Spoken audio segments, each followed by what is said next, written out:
Alright everybody, so I am covering the VA hospital today, so I'm currently driving there. So I have about an hour of driving time here in the car, so I thought I'd test out this setup. I've got the Insta360 Go set up here. It's stuck to my windshield. It's on interval mode, recording 30-second clips every minute for 30 minutes. So obviously, I'm not going to have continuous video, and I'm not going to have continuous audio out of this camera. But I've hooked up the Zoom H1N to give me continuous audio. So I just had to sync up the audio later.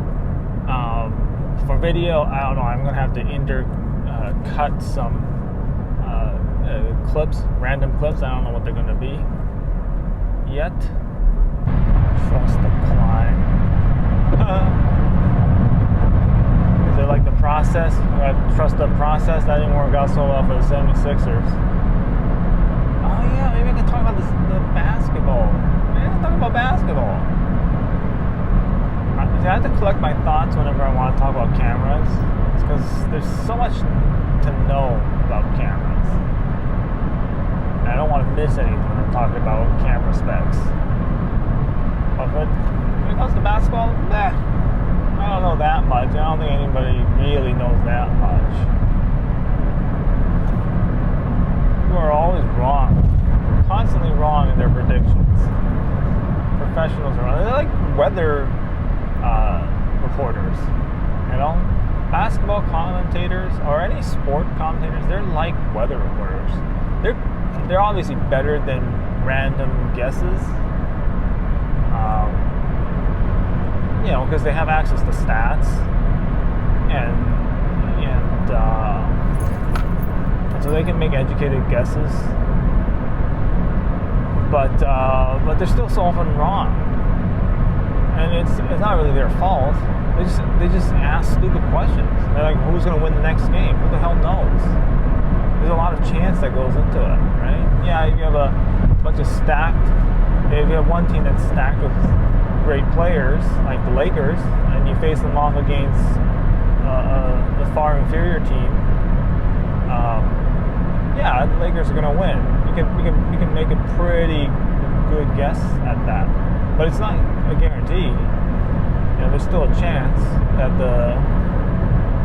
the worst team can still win, and so when they do, you look like an idiot.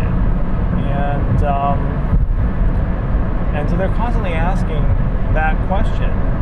And when you have teams that are a lot more even, right? Like the Lakers versus the Nuggets, they have better than random chance of guessing the winner, but the chances of being wrong are also substantial. So I don't know. That's why they're like weathermen, right? Weather reporters can probably tell you that it's not going to rain, and they'll be right most of the time because it's true. Most of the time it doesn't rain, but when it does rain, then they're wrong, and it looks bad because you remember those times you went out without an umbrella, Anyway, like Max Kellerman thinking that Kawhi Leonard is like the greatest player of all time, even though honestly he's not really that proven. I think he's a very good player, but I don't think he has dragged his team into championships all by himself thus far. I don't think he did it for the Spurs, and I don't think he did it for Toronto. I think he was an excellent player on both teams, but the teams succeeded because of chemistry and all sorts of other factors besides he himself.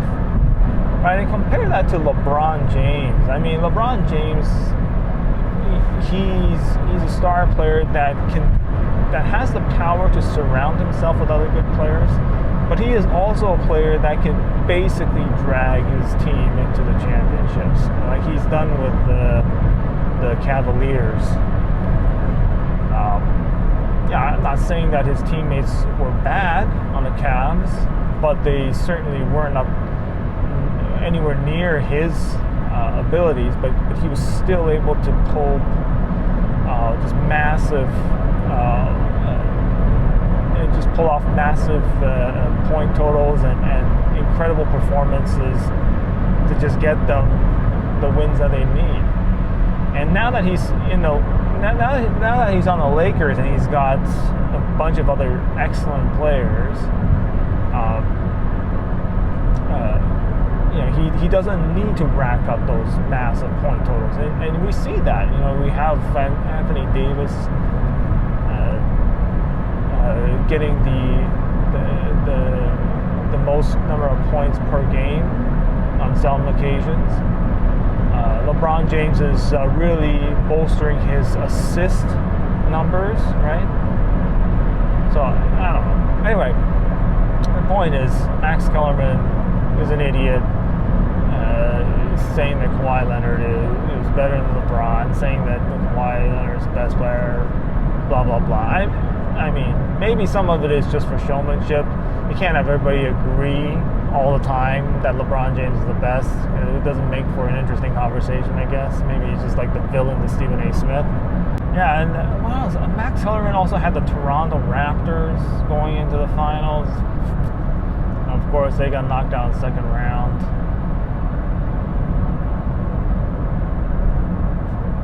I was pretty hopeful, but they just couldn't do it. I think they had an excellent season, but in the bubble, they really just underperformed. I guess against the Nets, they swept, but I mean the Nets, like whoever gave them a shot, who really thought that they had a shot, against a better team. They just couldn't buy baskets against Boston, and they had, they pulled off some very memorable, last minute heroics that we're going to remember, from these from that playoff series. But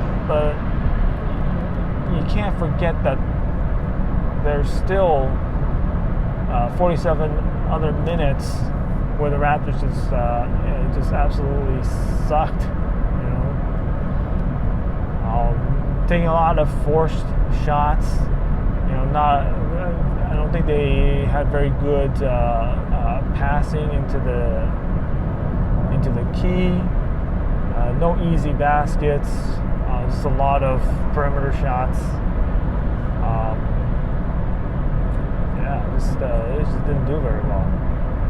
The kind of chemistry that they had in prior games, being able to penetrate to the basket, passing into the lane and getting easy baskets, it just could not pull off against the Celtics.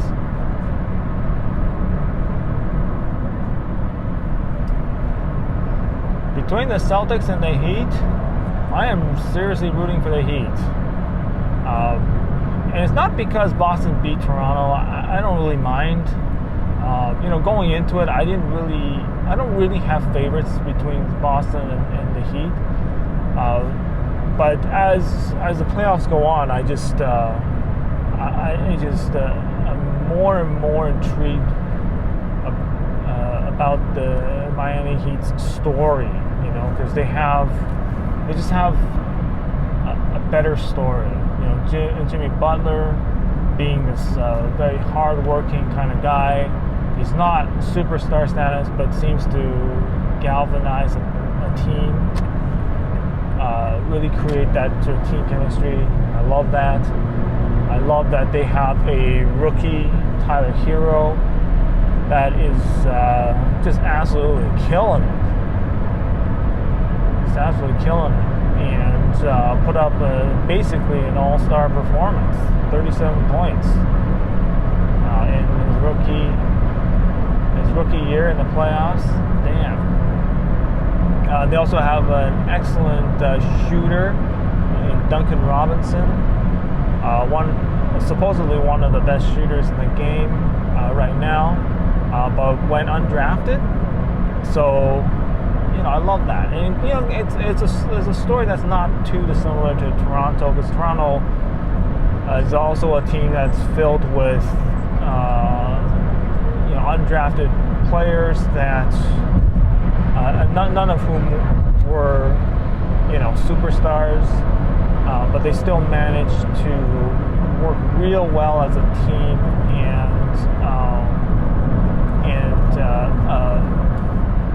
make a deep playoff run.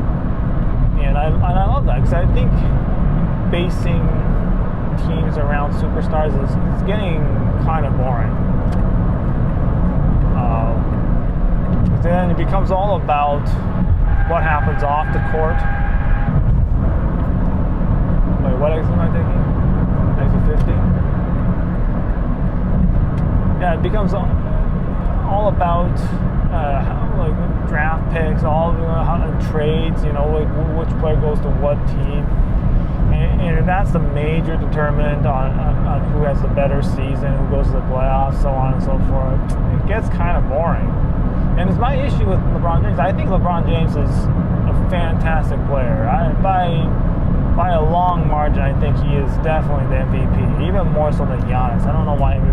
But the problem with the MVP awards is that it's voted on by reporters and I don't know, some people in the industry, and I think they get I think they have ulterior motives. They want new players to have MVPs because it drums up excitement in the league. They want to, they want additional merchandising opportunities.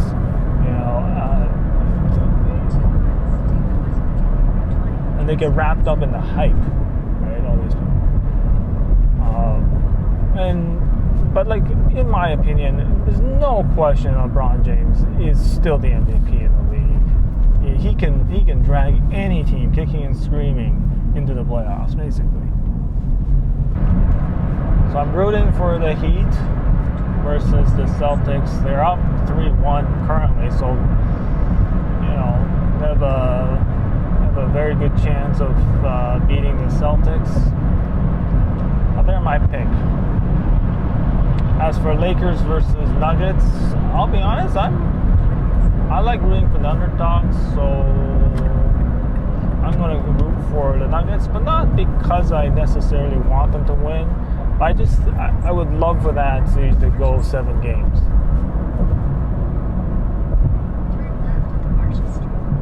Oh man. Oh, I'm tired.